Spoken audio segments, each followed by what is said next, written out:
Dans vos prières, vous appelez Père, celui qui juge chacun selon ce qu'il a fait, sans faire de différence entre les gens. Alors, vivez en respectant Dieu avec confiance pendant que vous êtes sur la terre.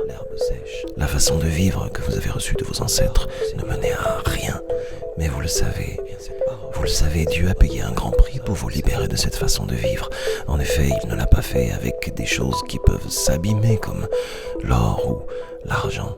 Non, il vous a libéré avec le sang précieux du Christ, qui est comme un agneau sans défaut et sans tache. Dieu l'a choisi avant la création du monde, et pour votre bien, il l'a fait connaître maintenant. C'est par le Christ que vous croyez en Dieu, qu'il a réveillé de la mort et lui a donné la gloire. Voilà pourquoi vous mettez votre foi et votre espérance en Dieu. En obéissant à la vérité, vous êtes devenus purs pour aimer sincèrement vos frères, vos sœurs chrétiens. Aimez-vous donc les uns les autres, de tout votre cœur, de tout votre cœur.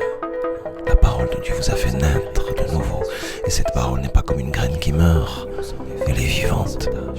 Elle est vivante, elle ne meurt pas, elle dure toujours. En effet, les livres saints disent « Tous les êtres humains sont comme l'herbe, et tout ce qui les rend importants est comme la fleur des champs. L'herbe sèche, et la fleur tombe, mais la parole du Seigneur dure toujours. » Eh bien, cette parole, c'est la bonne nouvelle qu'on vous a annoncée. Sincèrement, vos frères, vos sœurs chrétiens, aimez-vous donc les uns les autres.